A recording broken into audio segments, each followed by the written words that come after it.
थे गंगा के तट पर व्यास नंदन श्री यमुना किनारे महारास रचो है, रास रचो है, रास रचो है। यमुना किनारे महारास रचो है, रास रचो है, रास रचो है। यमुना किनारे महारास रचो है।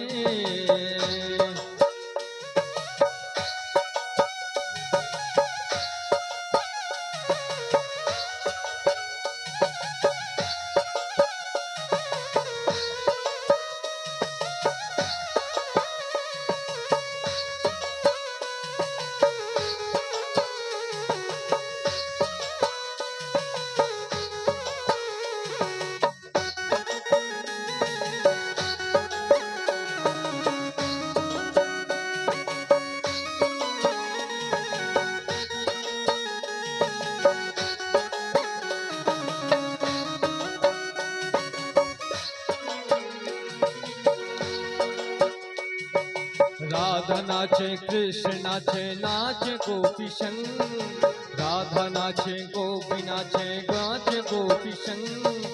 मन मेरो बन गयो सखीरी पावन वृंदावन, मन मेरो बन गयो सखीरी पावन वृंदावन। राधा नाचे कृष्ण नाचे नाचे गोपी संग, राधा नाचे कृष्ण नाचे नाचे गोपी संग। मन मेरो बन गयो सखीरी पावन वृंदावन, हाँ मन मेरो बन गयो सखीरी पावन वृंदावन। रास रचो है, रास रचो है, यमुना किनारे महारास रचो है, रास रचो है, रास रचो है। यमुना किनारे महारास रचो है।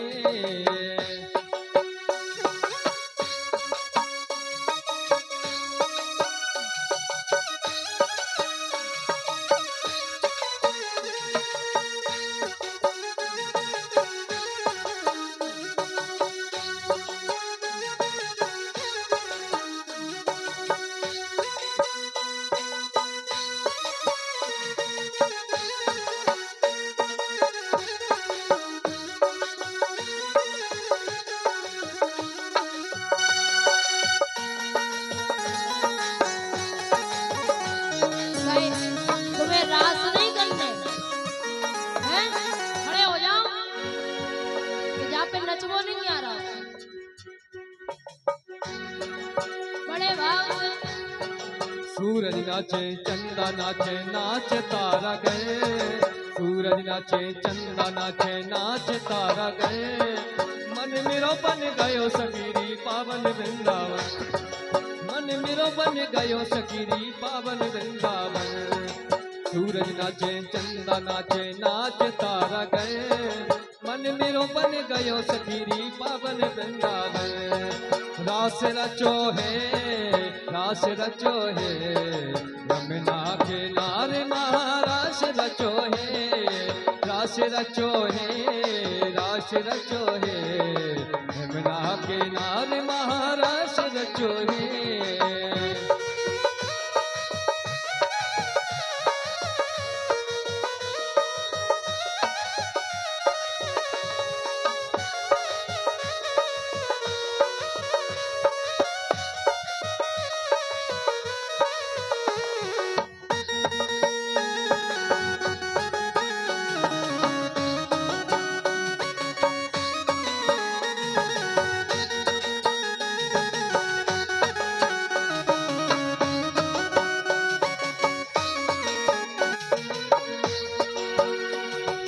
गंगा नाचे यमुना नाचे नाच सरयू संग, गंगा नाचे यमुना नाचे नाच सरयू संग।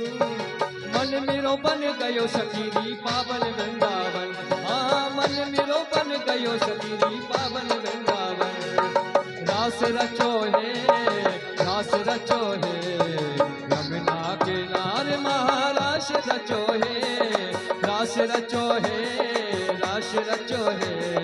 यमुना किनारे महारास रचो रचो है, यमुना किनारे महाराष्ट्र रचो है, यमुना किनारे महाराष्ट्र रचो है। होए सो रास रचो वृंदावन कह रही पायल की झनकार, होए सो रास रचो वृंदावन कह रही पायल की झनकार, पायल की झनकार कह रही पायल की झनकार, हाँ पायल की झनकार कह रही पायल की झनकार। होए सो रास रचो वृंदावन कह रही पायल की झनकार, होए सो रास रचो वृंदावन कह रही पायल की झनकार, होए सो रास रचो वृंदावन कह रही पायल की झनकार।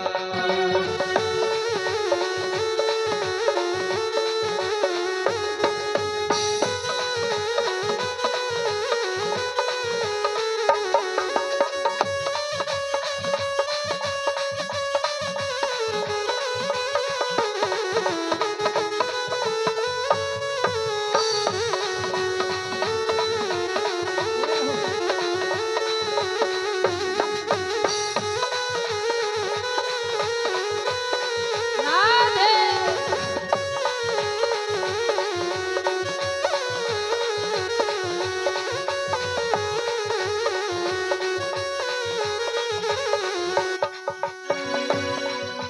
पायल की झनकार कह रही पायल की झनकार, हाँ पायल की झनकार कह रही पायल की झनकार।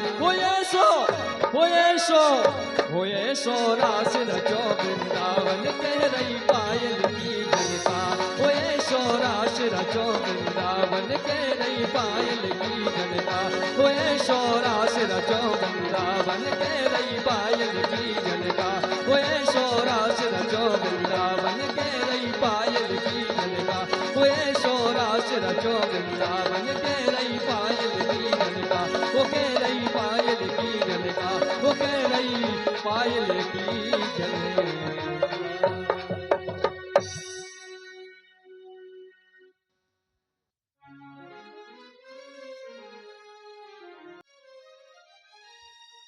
जितनी गोपियां उतने भगवान प्रकट हो गए। अब लेकिन हुआ क्या ना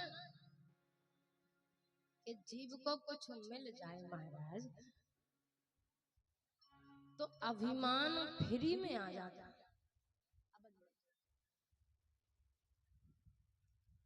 जैसे get buy one buy free नहीं होता है, एक के साथ एक फ्री। उसी के अनुसार भगवान यदि हमें थोड़ा सा यश दे दे, वैभव दे दे, कीर्ति दे दे, प्रतिष्ठा दे दे, मान दे दे, सम्मान दे दे, तो उसके साथ में अभिमान फ्री में आ जाता है। अब जहां गोपियों ने देखा कि भगवान तो मेरे पास है, और भगवान कम कौतुकी नहीं है। अगर गोपी को पसीना आए तो भगवान अपने पीतांबर से पोंछ रहे। एक गोपी थक गई तो भगवान पांव दबा रहे हैं। एक गोपी का सर अपने कंधे पर रखे तो सर दबा रहे। तो ब्रह्म महाराज नीति नीति कह करके वेद जिसे छोड़ दे, पूर्ण ना करे, वो ब्रह्म मेरे साथ है। तो अभिमान तो होगा कि नहीं होगा?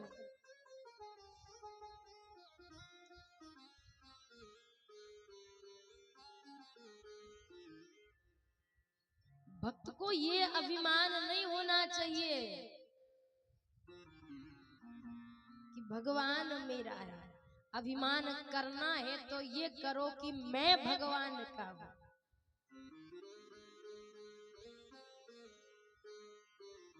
भगवान के भक्त थे जिनका नाम है भौंदू। बड़े भाव से भगवत सेवा करते थे और रहते थे। बहुत समय हो गया, सबने कहा अरे भौंदू विवाह कर लो। विचार करना, विवाह दो परिस्थितियों में होना चाहिए।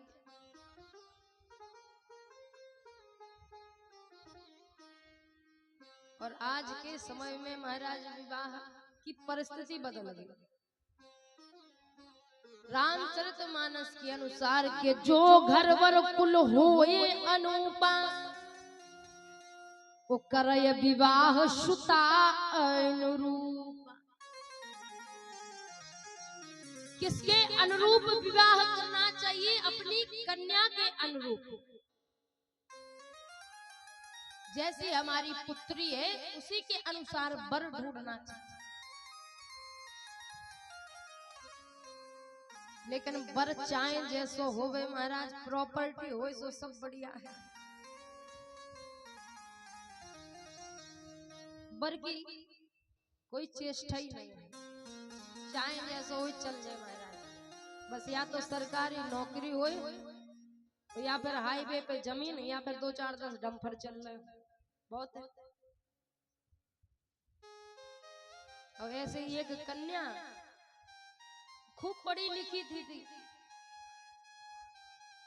और संपन्न परिवार देखा तो विवाह कर दिया। अब विवाह कर दिया सो वो जो वर था, जो दूल्हा था सो वो पढ़ा लिखा नहीं था। अब विवाह हो गया हमारा, अब कहाँ जा सकते हैं छोड़ करके? आज के समय में तो छोड़ रहे हैं, आज के समय में तो छोड़ भी सकते हैं।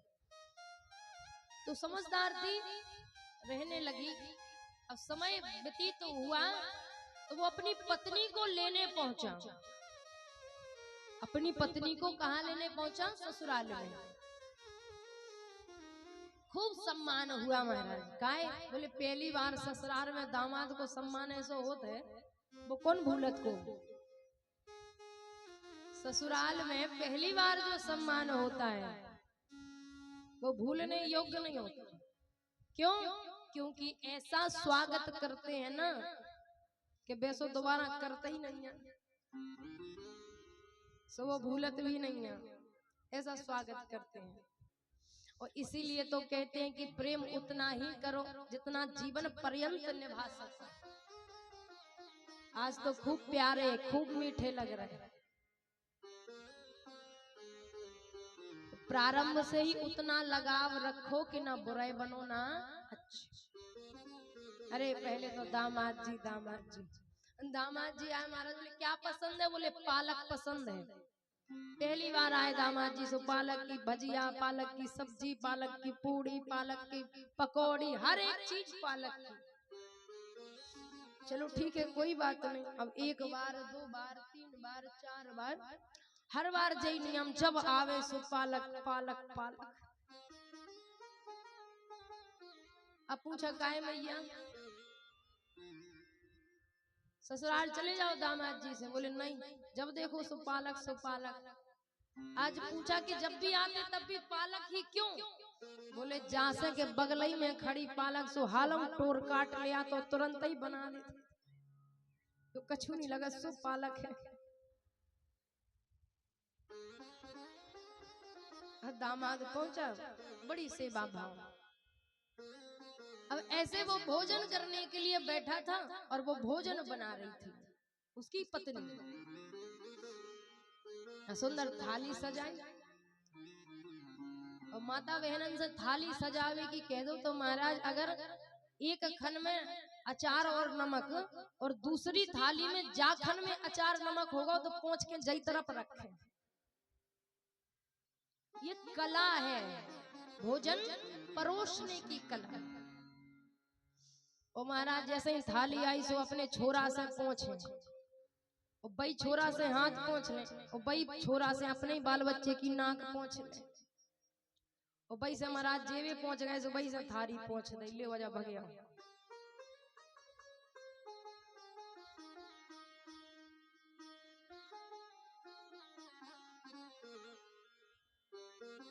सो ऐसे ही बगल में तो बैठा था और वो भोजन बना रही थी। अब कहा है जब न्योता करत ना कोई को तो जैसी भोजन बनावे की कला और परोसवे की कला, ये कला होती है महाराज। तो अब उसने छोटी छोटी सी पूड़ी बनाई कि पहली बार घर आए हैं तो अच्छा भोजन होना चाहिए। सो बिल्कुल जरा जरा सी पूड़ी जैसे अठवाई बनाते हैं, तो उसने परोसे। अब सीधा सच्चा उसका पति, अब जैसे ही भोजन आया तो उसने सोचा इतनी छोटी छोटी पूड़ी को 2 कौर करे, एक ही कौर में खा ले। अब देखो, एक कौर में जाए तो पेट में जा रही, और 2 टुकड़ा करके जाओ तो पेट ही में तो जा रही। तो उसने पूड़ी के 2 कौर नहीं किए, एक पूड़ी में साग लगाया और खा लिया। अब ऐसे ही खा रहा था तो उसकी पत्नी ने देखा। अब पत्नी ने देखा, बोले हे भगवान, ये तो पूरी एक की पूड़ी एक खाए जा रहे हैं। अगर कोई आ गया देख लिया तो कितनी बदनामी होगी कि फलाने के पति बोले साजी की पूड़ी खा गए हैं, टोर गई नहीं है। अब उसने इशारे से कहा, बोला नहीं, बोलेंगे तो कोई सुन लेगा। तो उसने इशारे से कहा कि जो तुम ऐसी खा रहे हो ऐसी नहीं खाने, ऐसी करके खाने। और जैसे ही 2 ऐसे देखे उसने, तो देखा महाराज, अरे वाह कितनी प्यारी पत्नी है। देखो कितना ख्याल है कि पैदल चल के आए, भूख लगी होगी तो एक पूड़ी से कहां तक खाओ, 2 खाओ।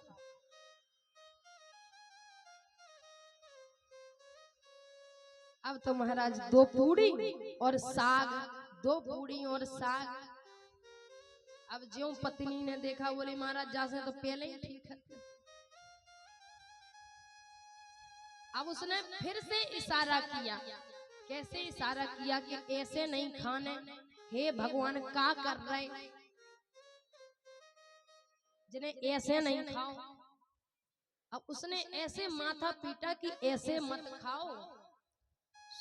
अब वह पति को जो लगी कि जे पूजा की पूड़ी है सो ऐसे नहीं खाओ, माथे से लगाओ फिर खाओ। अब तो बेचारा 2 पूड़ी साग माथे से लगावे और पावे।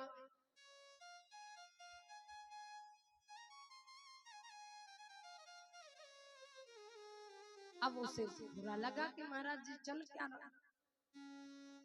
तो अब जी माता बहनन को अगर गुस्सा आवे तो खास करके नई बहुवन को, क्या कि पुरानी हो जाए तो भी तो बोलने ही लगा, जो 1 आध साल तक रहते मर्यादा में उनकी बात। तो जो 1 आध साल तक रहते उन्हें गुस्सा आ तो वे शांत रहते, फिर धीरे धीरे में खुलत जाता। तो क्या करती है महाराज के रोटी जब चूल्हे पे बनावे ना तो सबरी गुस्सा काय पे उतारत व लकत जाते, बन नहीं पा रहे।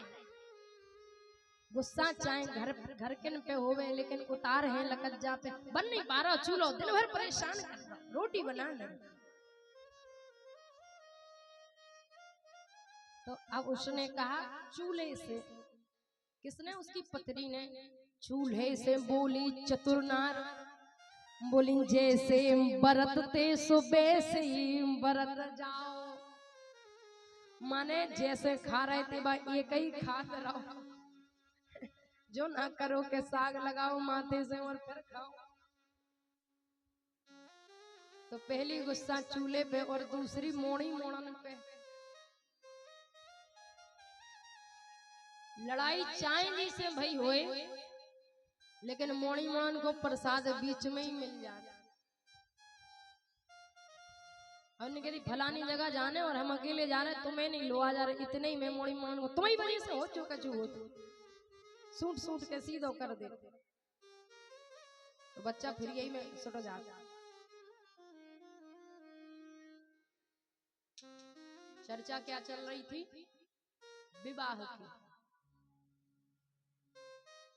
तो वर अनुकूल ढूंढना चाहिए और वर के अनुकूल ही वधू ढूंढना चाहिए, क्योंकि महाराज लड़का ज्यादा पढ़ा लिखा हो तो बिटिया नहीं चल सकती, और बिटिया ज्यादा पढ़ी लिखी हो तो बेटा नहीं चल पाएगा, और ज्यादा अमीर घर की बेटी ले आओ सो वो नहीं चल पे, और गरीब घर की अमीर घराने में पहुंच जाओ सो जीवन भर तुम अपने घर से ले आई का हो।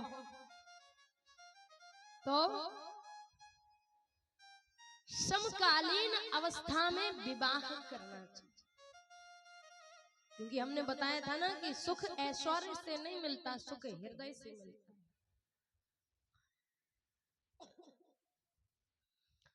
तो आज उस भोंदू से कहा विवाह कर लो, तो उसने कहा भाई जो भक्त होगी हम तो उसी से करेंगे, क्योंकि हम भक्त तो पत्नी भी भक्त होनी चाहिए, जब तो परिवार चलेगा।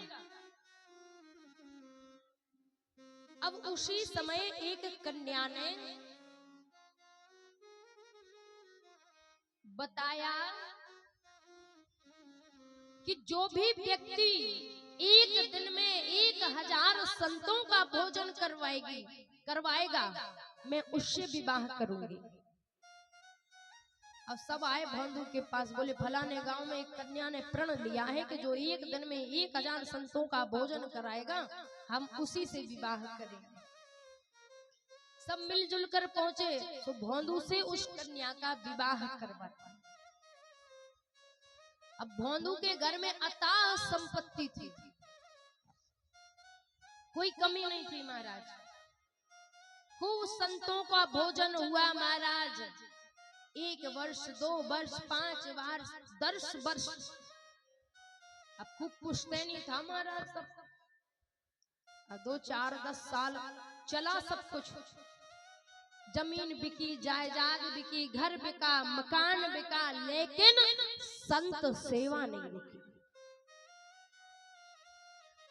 अब तो बेचारा देखा घर में सब कुछ हुई नहीं, क्या करे? सो घरों में जावे और राशन की चोरी करे। कौन?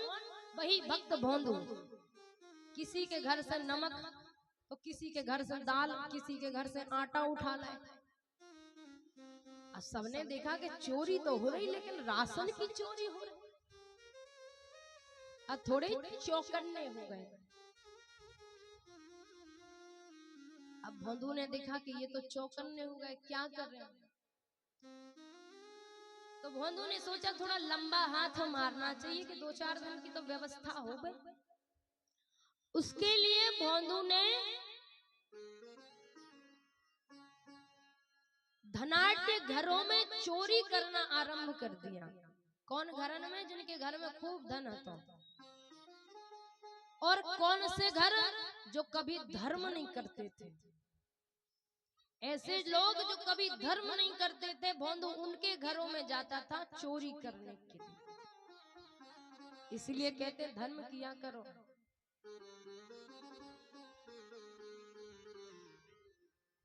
कलयुग में धर्म का आखिरी पैर दान है। प्रगट 4 पद धर्म के, कल महु एक प्रधान, और एन केन विध दीन हो, दान किए कल्याण। चाहे 2 रुपया को करो, चाहे 10,000 को करो, लेकिन दान अवश्य करना चाहिए। क्योंकि जब अधिक समय तक हम गेहूं घर में रखते हैं तो उसमें घुन लग जाता है।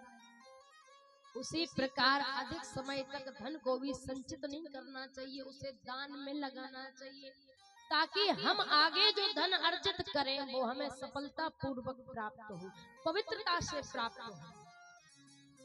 तो इसलिए दान अवश्य किया करो। तो अब वो उन्हीं घरों में जावे जहां धार्मिक काम न कराएं और धर्म के लिए पैसा ना दे। कैसे घरों में जावे चोरी करे। अब तो महाराज गांव में पहरेदार लग गए।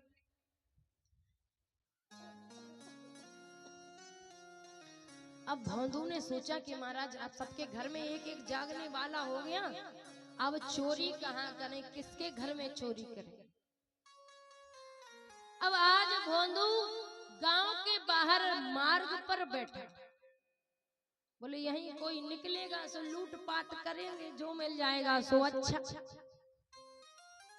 अब दिन भर का बैठा लेकिन कोई मिला नहीं उससे।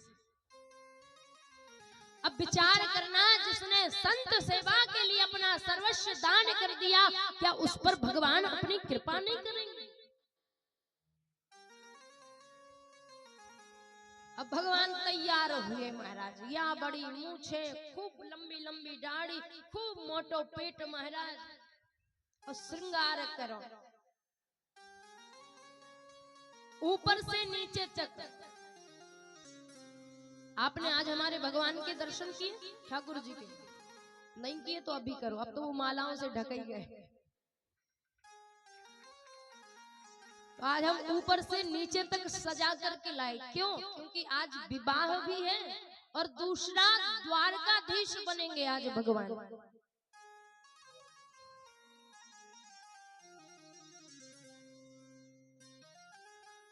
तो आज भगवान द्वारकाधीश बनेंगे। अब विचार करना, भगवान द्वारकाधीश। आदरणीय दादाश्री सबका सम्मान कर रहे हैं, ठाकुर जी का सम्मान करें। उनके साथ में छोटा सा बालक भी है, आप लोग तालियों से स्वागत करिएगा। भगवान सद्बुद्धि दें और विकार रहित करें बालक को, घर में संपन्नता बनाए रखें। व्यासपीठ से आशीर्वाद। आपने कभी द्वारकाधीश भगवान के दर्शन किए हो? जरूरी नहीं वहां पहुंचकर किए होंगे, फोटो में करे होंगे शायद। तो भगवान ऊपर से नीचे तक बिल्कुल सजे हैं द्वारकाधीश, ऊपर से नीचे तक। ऐसा ठाकुर एक भी नहीं सजता, ऐसा श्रृंगार किसी भी ठाकुर का नहीं होता जैसे द्वारकाधीश कृष्ण श्रृंगार करते हैं। अब महाराज कमर में पेटी सोने की, बाजू बंद, भुज दंड, पांचों उंगलियों में अंगूठी और जंजीरें तो ऊपर से पांव तक, गले से लेकर एड़ी तक जंजीर इतनी बड़ी बड़ी बड़ी, सोने की खड़ाव, सोने की पायल। आ महाराज। और बेंत जानते हो? बेंत एक लकड़ी पकड़ के चलते हैं बूढ़े लोग, उसे बेंत कहा जाता है। और बेंत भी कैसा? बोले सोने को बेंत। भगवान श्रृंगार कर रहे थे, सो लक्ष्मी जी ने पूछा कहाँ जा रहे हैं? अब बोले हम अपने भक्त से मिलवे जा रहे हैं। बोले हमें भी ले चलो। कहीं चलो तैयार हो जाओ। हमारा आदमी तो कम सजे, मेलाइन से सजवे की कह दो तो 2 घंटा की कहो तो 4 लगाए, और 4 की कहियो तो 8 लगाए। तो समझदार हो तो एक दिन पहले कह दो कि कल फलानी जगह चल रहे हैं। सुंदरता गहना है महाराज। बनाया ही इसलिए श्रृंगार है कि करा जाए। और आज के समय में तो श्रृंगार ही इतना महंगा होगा कि क्या उनकी जमीनें साफ हो गई श्रृंगार के चक्कर में। तो श्रृंगार करना अच्छी बात है, लेकिन मन को भी सजाओ। हम ये नहीं कहते कि सजो नहीं, खूब सजो, लेकिन ऊपरी आभा को सजाने के साथ साथ मन को भी सजाओ। क्योंकि ये काया है ना, जो शरीर है ये नश्वर है, क्षणिक है। आज आप ऐसे हो, 10 साल बाद कुछ और होगे, और 20 साल बाद कुछ और होगे। तो मन को शुद्ध करो, तभी भगवान आएंगे।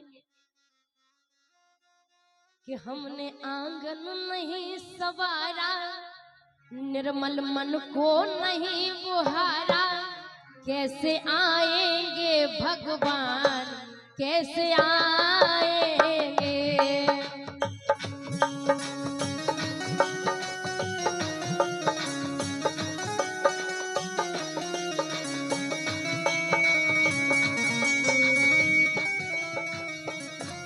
हमने आंगन नहीं बुहारा, सच्चे मन से नहीं पुकारा, कैसे आएंगे भगवान, कैसे आएंगे।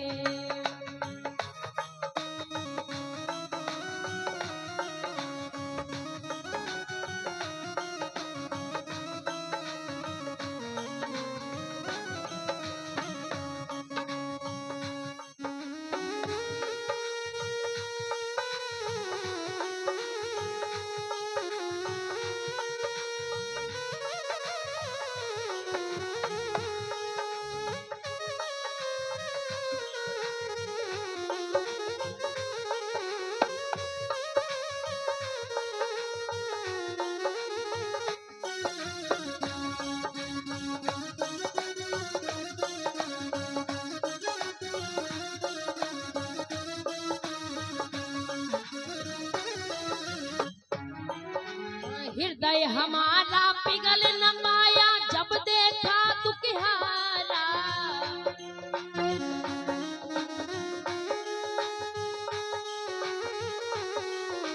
हृदय हमारा पिघल न पाया जब देखा दुखहारा।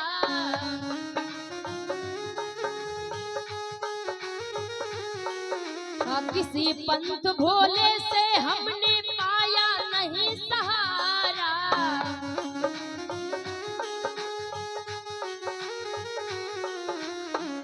कि सूखी है करुणा की धारा, सूखी है करुणा की धारा, कैसे आएंगे भगवान, कैसे आएंगे।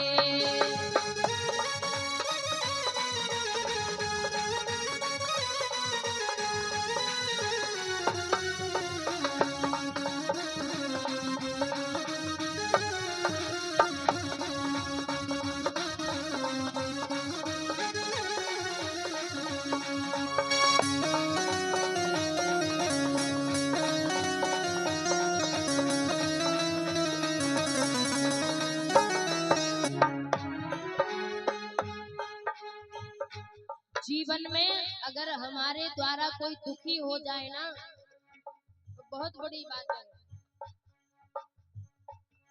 विचार करना, सामने प्यासे को पानी पिलाया नहीं और बोले महाकुंभ में अमृत स्नान करने गए। क्या मतलब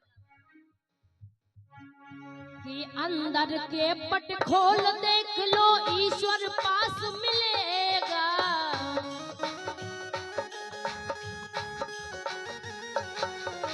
हर प्राणी में ईश्वर का परमेश्वर वास मिलेगा।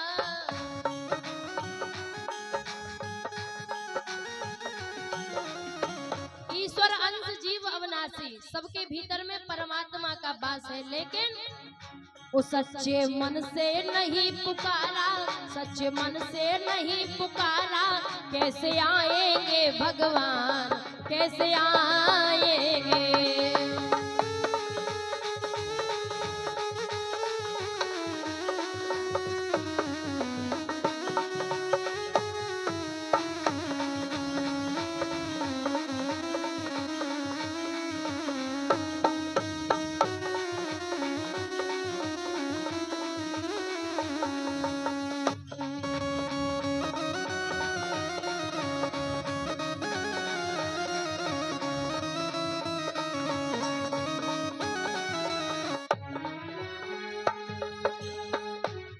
कैसे आएंगे भगवान, कैसे आएंगे।